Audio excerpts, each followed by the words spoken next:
Bonjour, bonjour, je suis très heureux de vous retrouver pour un partage sur la voie non duelle, pour un partage à partir de l'enseignement de Douglas Harding.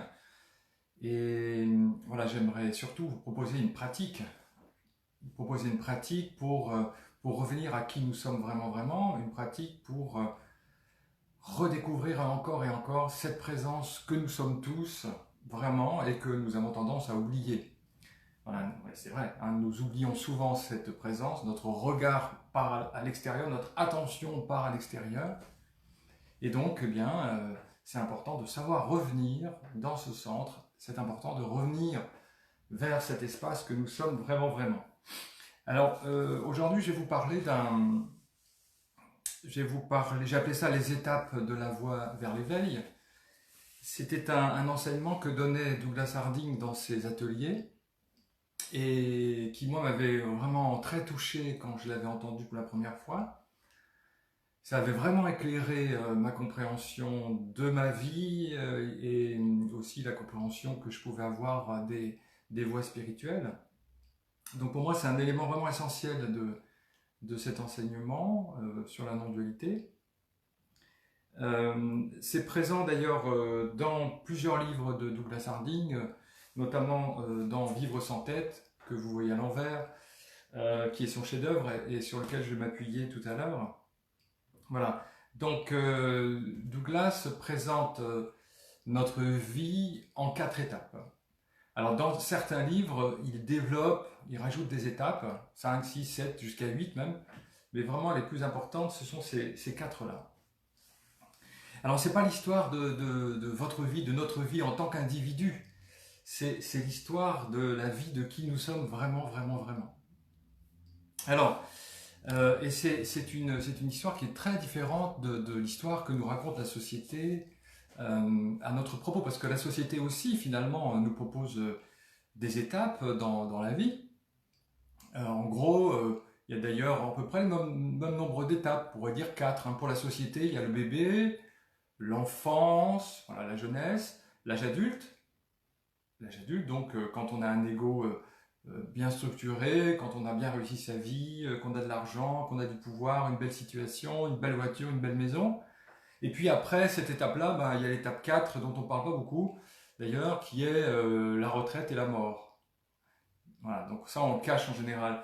Et la société nous présente notre vie comme une sorte d'ascension en fait. On partirait du bébé donc, qui sait rien, qui est petit, minuscule, il sait rien, et puis on apprend petit à petit, on apprend des choses, et puis on grandit, et puis on arrive au sommet qui est la vie de l'ego en fait.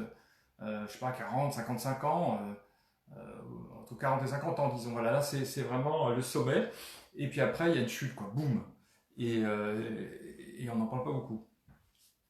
Alors Douglas va vous présenter quelque chose de très différent de cette histoire-là, et je crois que ça se rapproche beaucoup plus de la vérité.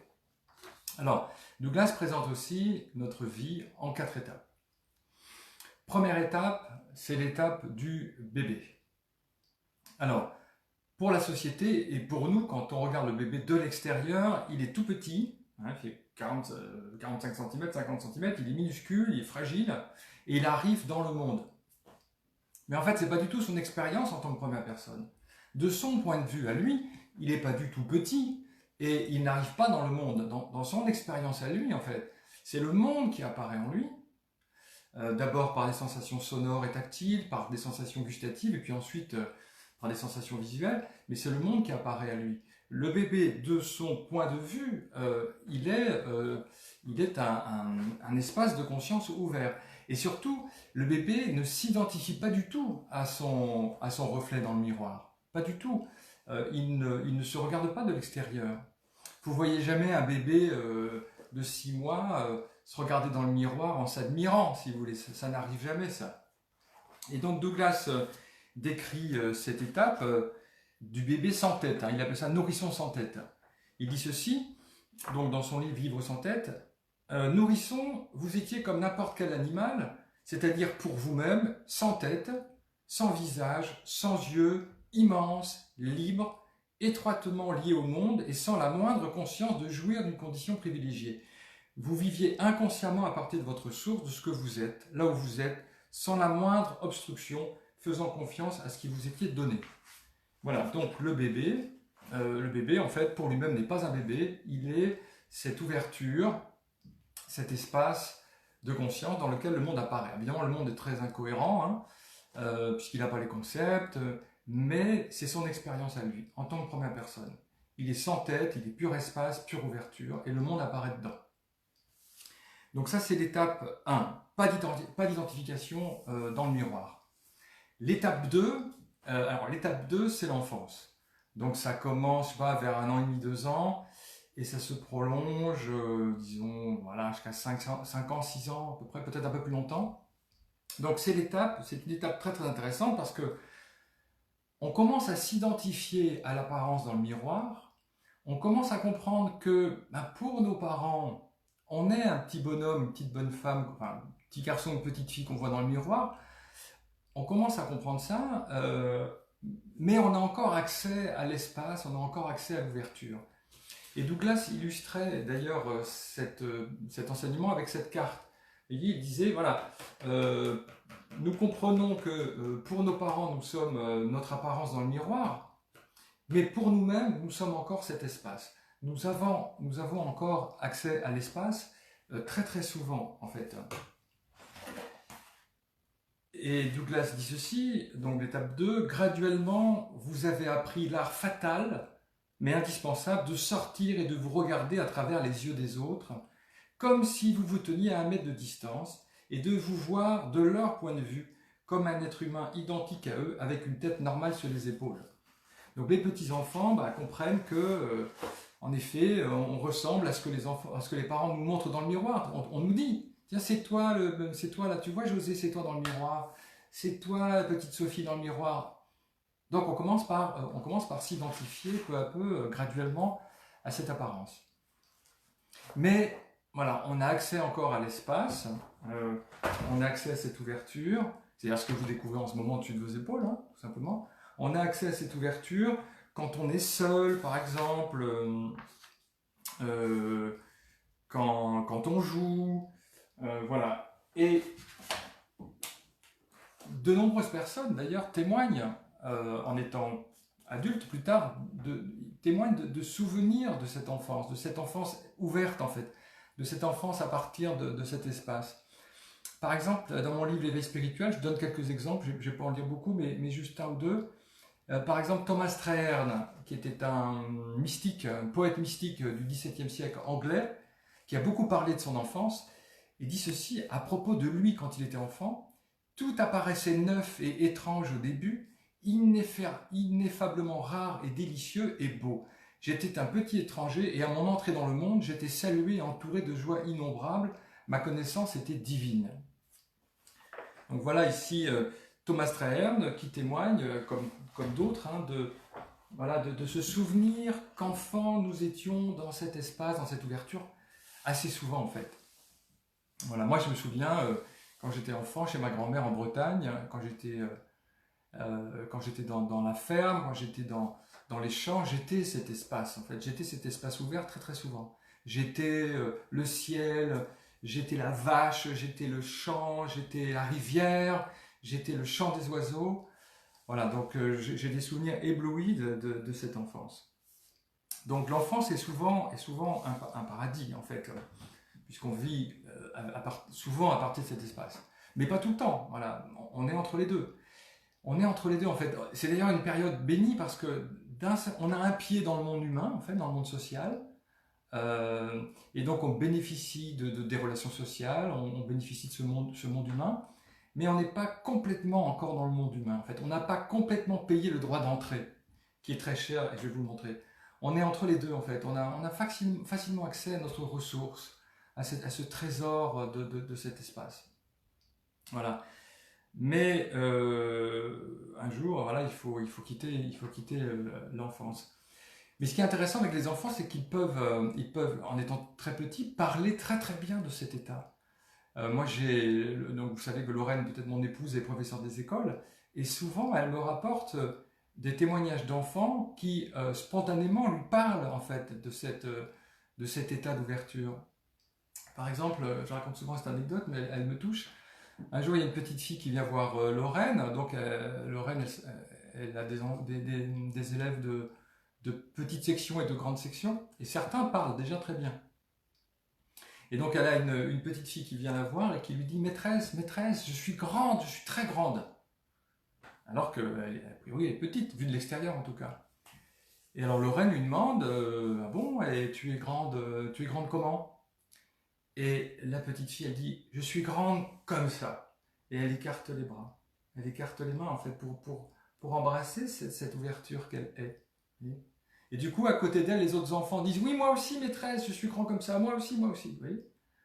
Donc, voilà, l'enfance, c'est ce moment de passage où on a accès, comme je le disais, encore à notre source, et on comprend que pour les autres, on est ce visage, on est ce petit garçon, cette petite fille. Alors vient l'étape 3. Alors l'étape 3, c'est très facile à représenter. L'étape 3, c'est ça. Vous voyez, si je vais utiliser la carte, c'est ça. C'est-à-dire que nous avons perdu accès à l'espace. L'espace est bouché en fait. Nous avons perdu accès à l'espace et nous sommes devenus notre face. Nous sommes devenus notre visage. Nous nous sommes identifiés nous sommes identifiés au personnage. Vous voyez ? Alors, ça se produit graduellement, mais à un moment donné, c'est fermé en fait. Et moi, si je recherche dans mes souvenirs d'enfance, j'ai l'impression que ça s'est fermé quand je suis entré au collège. Je devais avoir 10 ans. Et je me souviens très nettement que dans ce collège, je me suis senti tout petit, dans un collège immense en fait. Donc ça y est, quoi, j'étais renfermé, enfermé dans ce corps, enfermé dans cette tête, coincé quoi, en quelque sorte dans cette identité. Et donc voilà, ça c'est l'étape 3, c'est l'étape adulte. Hein, voilà, c'est l'étape adulte où on se prend uniquement pour ce que les autres voient de nous. C'est-à-dire on se prend pour son apparence. Et il faut reconnaître que la plupart des gens vivent et meurent comme ça. Je sais pas, peut-être 99% de la population vit et meurt en étant identifié à l'apparence, sans vraiment jamais questionner cette identification. Alors, concernant cet état d'adulte, que Douglas appelle adulte avec tête, il dit ceci, toujours dans son livre Vivre sans tête: au lieu de contenir le monde, c'est lui qui nous contient. Du moins ce qui reste de nous. Réduit à une infime partie au lieu d'être cet ensemble, il n'est guère étonnant que nous nous retrouvions, vous et moi, dans les pires ennuis. Donc nos problèmes vont commencer à partir du moment où on va vivre à partir de cette identification, où on va se voir uniquement à partir de l'extérieur en fait. Parce que là, par exemple, ce que vous voyez de moi, c'est un point de vue de l'extérieur, c'est mon apparence à 1 mètre, parce que là, la caméra est à 1 mètre de distance. Donc si je m'identifie à cette apparence seulement, eh bien, je perds de vue l'espace qui est ma vraie nature. Alors on dit que les enfants grandissent, mais en fait non. En fait, ils rapetissent. Oui. De leur point de vue de première personne, ils étaient grands, vastes, et les voilà réduits à une chose en fait très limitée, très petite, 1m70, 1m80, pesant 70 kg, enfin une chose dans un monde de choses. Et évidemment, les ennuis commencent. Alors Douglas a décrit quelques-uns de nos ennuis.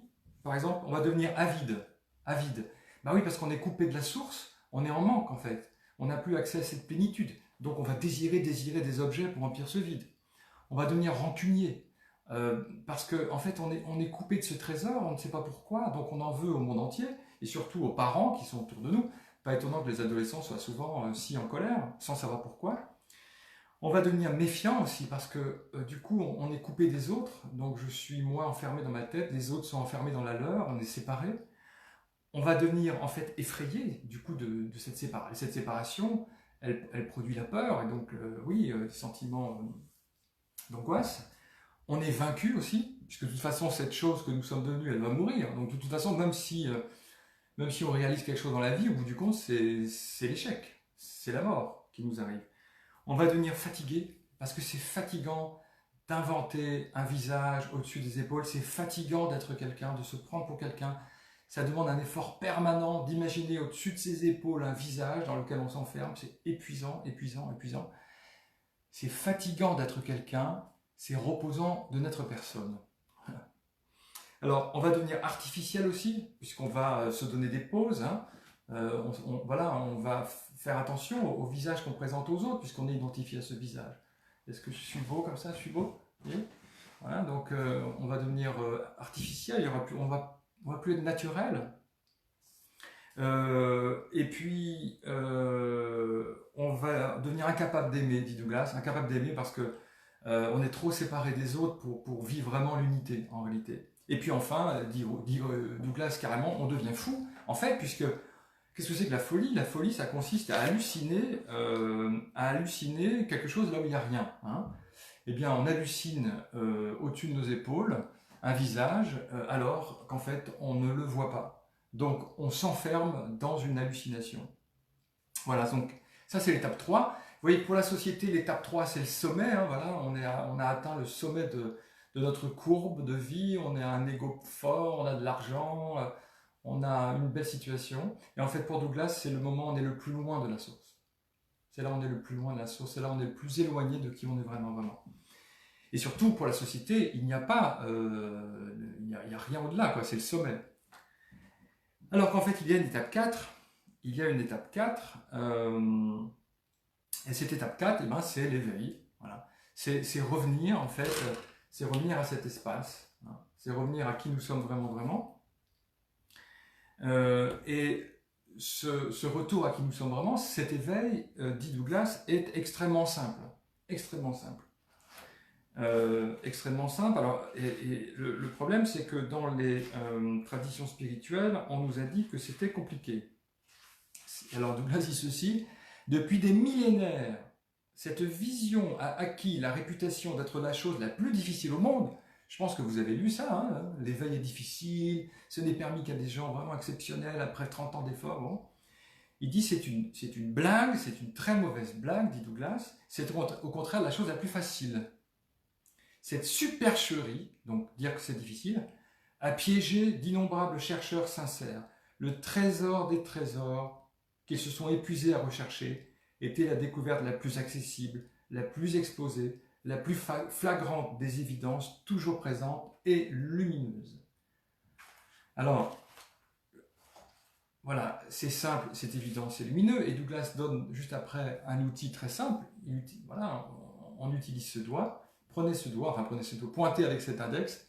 Parce que quand je dis prenez ces doigts, Magali me dit non, il ne s'agit pas de prendre le doigt. Voilà, pointez avec votre doigt, directement vers ce qu'il y a au-dessus de vos épaules. Vers là où d'habitude vous placiez une tête. Donc pointez ce doigt vers ce à partir de quoi vous regardez. Et dans l'instant présent, est-ce que dans la direction du doigt, vous voyez une chose dans cette direction-là pour vous? Est-ce que vous voyez une chose dans cette direction? Est-ce que vous voyez une boule de chair dans laquelle vous seriez enfermé, on ne sait trop comment? Je pense que, enfin là je vous décris mon expérience, pour moi je découvre un espace sans couleur, sans forme et transparent. Un espace ouvert. Donc ça c'est la 4e étape, c'est revenir à cette ouverture, oui, à cet espace-là. Je vous le mets d'ailleurs, regardez, hop, là, voilà, vous êtes devenu l'espace.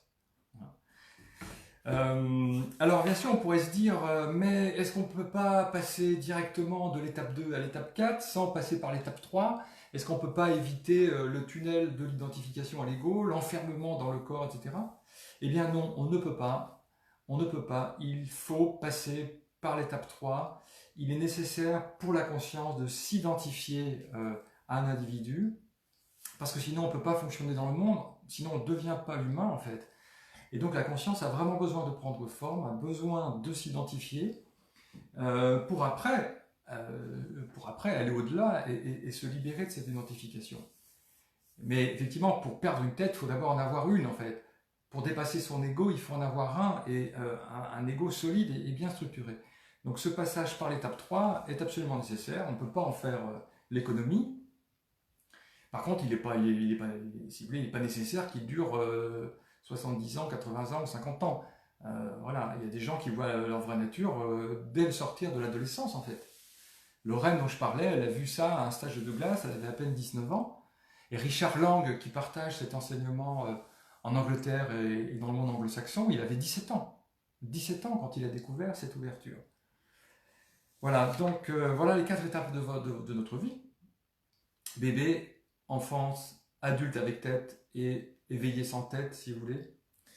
Mais on pourrait dire aussi que du point de vue de qui nous sommes vraiment, il n'y a pas eu d'étape en réalité. Ces étapes 1, 2, 3, 4, c'est une façon de parler, c'est une façon pédagogique de présenter les choses. Mais cette présence, elle a toujours été là, immuable, éveillée, et d'un certain point de vue, rien ne s'est passé pour elle, en fait. Elle s'est redécouverte,